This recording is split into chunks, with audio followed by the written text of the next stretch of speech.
aí foi substituído pelo Pumita, eu não sei o quanto teve de parte física disso, porque até no meio do segundo tempo, vendo que o jogo já tinha ido mesmo, o Paiva fez alterações muito mais preocupado no sábado, porque o jogo tinha ido já em Campinas, do que propriamente pensar em alguma reação ontem contra o São Paulo, né? O Vasco não terminou com o Verratti, o Paiva que estava muito mal saiu, mas aí eu acho que foi uma alteração muito mais ligada à parte técnica do que à parte física. O Paulo Henrique foi bem no primeiro tempo, já voltou com o Pumita no segundo tempo. E o Paiva falou muito do gol sofrido no começo da segunda etapa, que aquele gol aniquilou o Vasco, né? Agora, o Vasco, antes do segundo gol, também não dava muito sinal de reação, não. Não é que o Vasco estava bem, tomou um gol, no lance foi todo mundo para frente, João Vitor errou, o Lucas carregou e fez o gol. O Vasco, no primeiro tempo, foi dominado pelo São Paulo. Eu acho que não dá para a gente falar que o Vasco pensou sábado, no sábado esqueceu da quarta-feira. Não, o Vasco não conseguiu jogar na quarta-feira. Não conseguiu por mérito do São Paulo, que dominou o jogo e venceu com absoluto merecimento. E não conseguiu jogar com os principais jogadores, né? Esse é o ponto, assim. Não foi como o Atlético que poupou e aí o desempenho não aconteceu.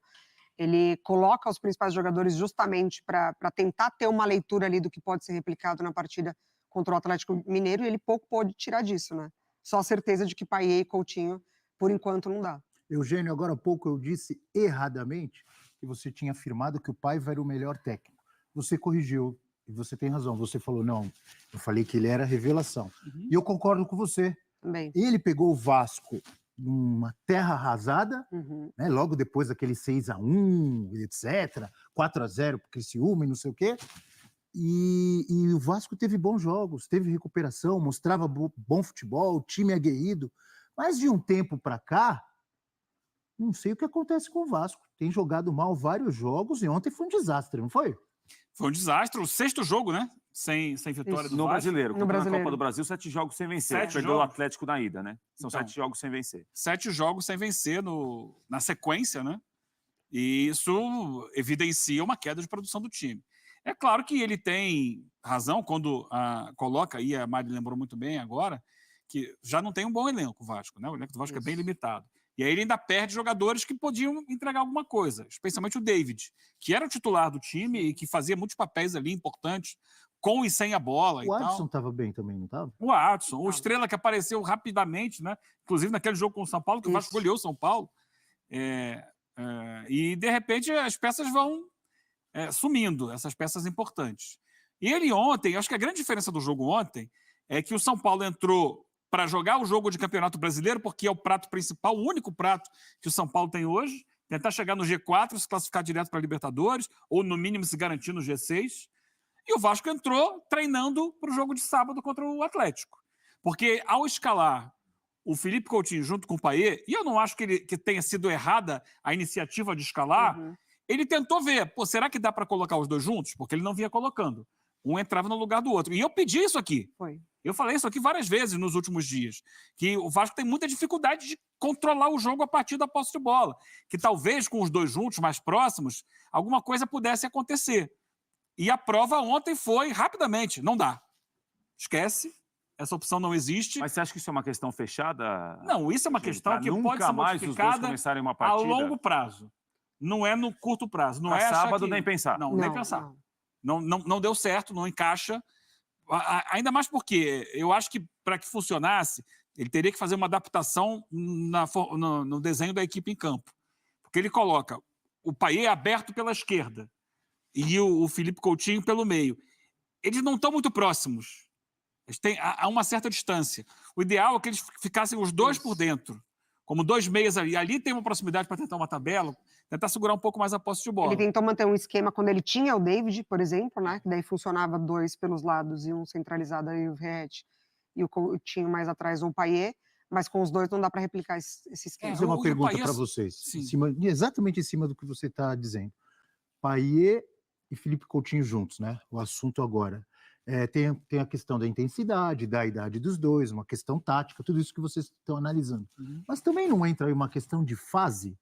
O Payet outro dia fez um golaço no jogo que o Vasco empatou contra quem? Juventude.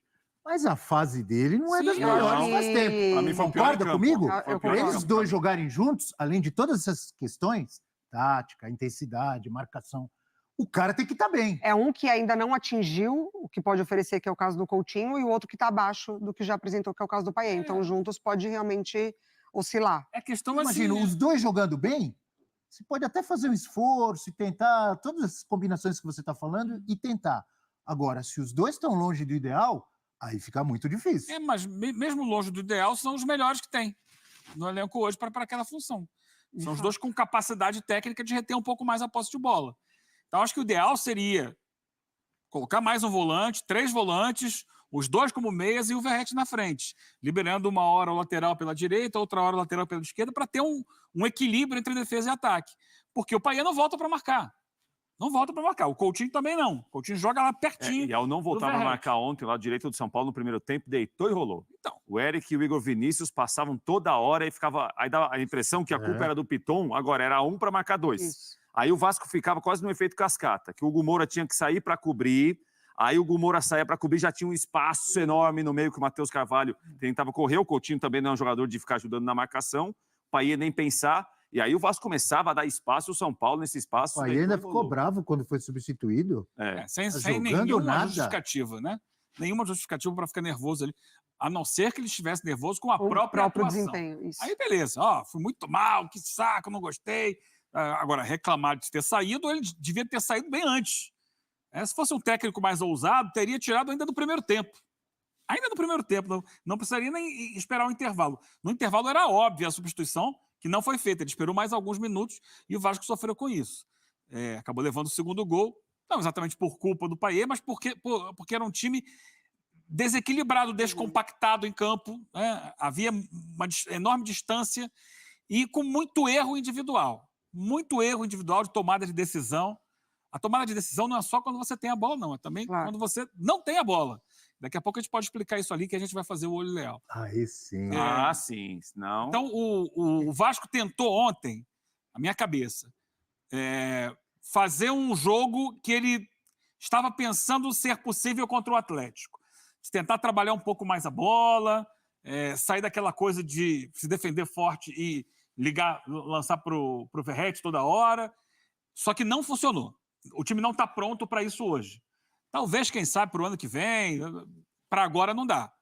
Então é preciso que se faça uma reflexão, e eu acho que a grande diferença do jogo era essa. O São Paulo muito bem, São Paulo entrou ligado, focado no jogo, muito bom, jogando muito bem o futebol, jogadores atentos, uma grande partida do Lucas Moura, a gente sabe, é um dos maiores jogadores do Brasil, então assim, tem que valorizar que o Vasco encontrou um grande adversário que estava focado em ganhar o jogo. O Vasco entrou vendo, vamos ver se isso aqui dá certo para sábado? E aí foi atropelado. São Paulo fez 3, poderia ter feito 4, 5. Criou situações para isso. Embora o Vasco também tenha criado ali 1, 2 chances. Você citou as chances, especialmente as 2 chances do Felipe Coutinho, né? Que finalizou mal. Jogadas que... Uma ele poderia ter... Difícil, né? Porque ele não levantou a cabeça para ver o Payet. Tentou chute, chutou torto. Na outra ele pegou muito fraco, que facilitou a defesa do Rafael. Estranho até para um cara que chuta, finaliza bem, como o Felipe Coutinho, né? Mas faz parte, tem dia que você acerta, tem dia que não acerta, né? Não dá para dizer que o Felipe Coutinho não presta por causa disso. Ele é um jogador importante no Vasco. Pode ser decisivo, tem que ser valorizado. Pode. Na ida ele fez o gol na Arena MRV, foi gol dele, né? Sim. Na derrota do Vasco. O jogo do Vasco passa muito por ele, mas é preciso. Agora, você vê quando a bola bate nos pés dos outros jogadores do Vasco, a dificuldade técnica. O São Paulo fez uma estratégia ontem muito interessante ao longo do primeiro tempo, na marcação de saída de bola do Vasco. Muitas vezes é o seguinte, marca todo mundo, deixa a bola no pé do Maicon. O Maicon, eles estavam trabalhando para que a bola fosse para o pé do Maicon, porque a gente sabe que o passe não é a qualidade do Maicon. Então, do Maicon, muitas vezes saiu o passe errado, que devolvia a bola para o São Paulo. Então, a marcação alta... O São Paulo começa a ganhar o jogo com a marcação alta. O primeiro gol é assim. E, a partir daí, ele vai explorando os espaços que o Vasco foi dando, porque o Vasco tentou ser um time diferente, mas passou longe de ser competitivo. A grande questão do Vasco, do Paiva, é que ele vinha sendo um time muito competitivo. Sim, ele falou muito sobre isso. Ele pontuou muito, né? E ele perdeu essa competitividade. No sábado, para ter chance, tem que ser um time competitivo. E com as ausências, o Vasco ele fica muito previsível, né, no jogo ofensivo, que é bola no Verratti. Se o Coutinho tá no bom dia, é outra peça que pode aparecer, que marcou o gol lá, mas fica muito previsível e, é claro, é o cara que define, né, que decide jogos para o Vasco. Mas, por exemplo, no jogo da ida, que o Piton ficou muito preso porque ele não pôde sair tanto, né, que é ao lado do Scarpa, enfim, outros jogadores perigosos do Atlético que conseguiam trabalhar por ali, ficou sem essa alternativa, porque o melhor cruzador do Vasco é o Piton e essa jogada é a que mais combina, que mais dá resultado. Eu acho que esse, viu, Mário, desculpa interromper, Não, eu acho que esse é o outro lado de contar com o Payet e Coutinho juntos. É um time que tem essa jogada que é muito forte. Quase todo mundo sabe, olha, vai sair do pé do Piton, vai pro Verratti, mas é difícil de marcar porque o Verratti é muito bom cabeceador e o Piton bate muito bem na bola. Bem. Agora, se você tem Payet e Coutinho, seu time não pode ter quase como única opção para atacar esse tipo de jogada. Exatamente. Não tem como. Com Payet e Coutinho, seu time vai ter que ficar mais com a bola, vai ser um time de mais toque de bola. Uma rara chance ontem no primeiro tempo do Vasco fazer essa bola chegar no Piton em boas condições para ele cruzar para o Verratti. O Piton sai que nem um maluco correndo, ultrapassa todo mundo, a bola tá no pé do Payet. O Payet, ao invés de passar a bola pro Piton cruzar, ele mesmo cruza, aí cruza errado. Ele mesmo tenta. Quem acertou quase tudo ontem foi Lucas. Então, portanto, galera, esse foi o nosso vídeo sobre toda a situação envolvendo São Paulo ter vencido o Vasco da Gama no estádio Brinco de Ouro da Princesa. Agora vai ser realizado um treino aberto do Vasco na sexta-feira, ou seja, amanhã, para o jogo Vasco da Gama e Atlético Mineiro pela semifinal da Copa do Brasil, que será realizado em São Januário. Jogo muito importante, que o Vasco precisa muito da vitória, até porque se vencer por um gol de diferença, o Vasco consegue levar o jogo para os pênaltis. 2 ou mais gols de diferença, o Vasco consegue sair de São Januário com a classificação para a final da Copa do Brasil. Portanto, a mídia ele detonou bastante o Payet, falando que ele reclamou de ter saído. Realmente, a atitude do Payet não foi legal. Ele saiu, jogou colete no chão, realmente uma atitude que não foi digna, porque ele jogou mal, cara. Jogou mal realmente o Payet. Foi bem abaixo, realmente, do que estava... o Vasco estava mal, é verdade essa. O Vasco estava mal. O Payet estava abaixo da atuação do Vasco ainda. O Payet realmente é um dos caras que, apesar do gol frente à equipe do Juventude, ele vem de péssimas partidas no Gigante da Colina. Portanto, esse foi o nosso vídeo. Peço a você que deixe o like, porque apoia bastante o nosso canal. Nossa meta é alcançar 50 mil, quanto muito com a sua ajuda e também com a sua moral, beleza? Valeu, tamo junto e é nóis! Fui!